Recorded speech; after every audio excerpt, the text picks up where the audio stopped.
You. Humanity's best weapon. Nice to meet you guys. Nice to meet you. So my first question is, video game adaptations do not have the best reputation. What was the most important thing for both of you in the process of making Halo a series? I think adaptations are hard, and there's no strict formula, and I think we're all exploring out there and learning from each other.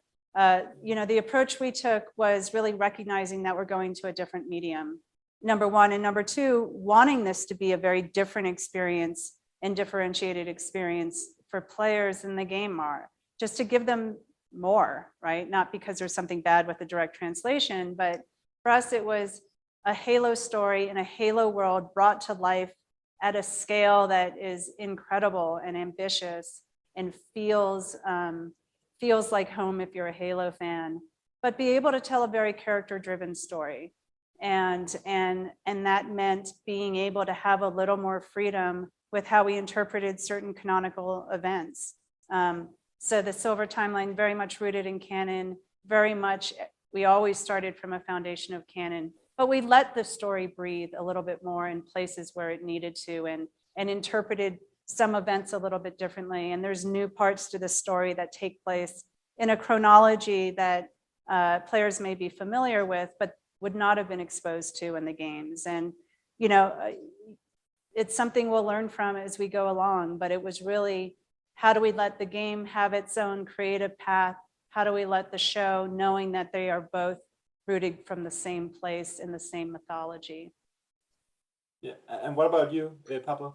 I think one of the important distinctions between past video game adaptations and this one is the medium that it's being made for.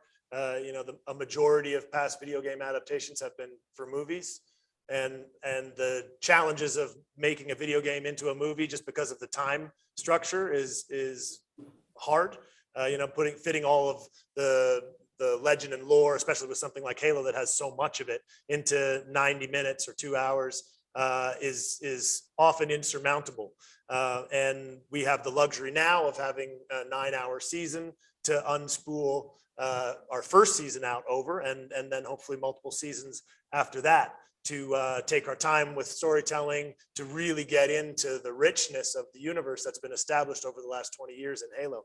So I think that's a major distinction as well. And that time lets some of the decisions that we made play out, right? So that something that will feel different, and maybe someone has a reaction to 1 episode, 2 episodes, 3 episodes later, why, the payoff of why that decision was made will be there. And that's just a lot harder to do in 2 hours. And Pablo, I want to ask you, you have a helmet on most of the time as Master Chief. Did you change anything about your acting knowing that the audience can't see your face?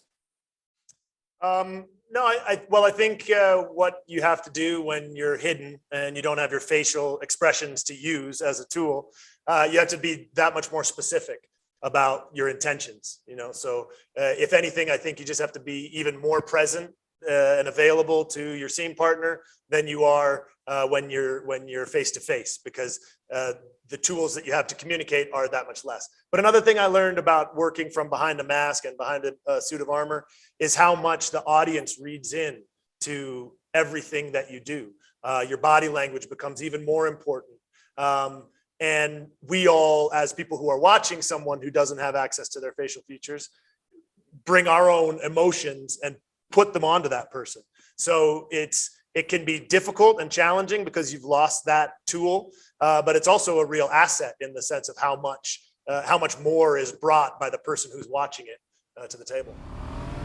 He is lethal, upgradable, and most importantly, controllable. I have read that Steven Spielberg has been heavily involved in the creation of the series. How can we feel his presence in the series? Yeah, I think, Mr. Spielberg and Amblin Entertainment were the first partners we had on this journey, which was an amazing thing to have. And I think the thing that in that first meeting with him that was so striking is, beyond being in a room with a master, is he loves games and he respects gamers and he loves Halo and he knows Halo. And so starting off on the foot of knowing that this was a franchise that he cared about, and then adding to that his incredible world building experience and sci-fi experience, it was in really amazing sort of guiding force to have behind the scenes. Cortana, I'm gonna need you now.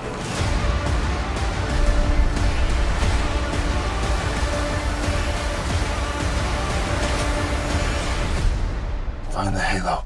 Win the war.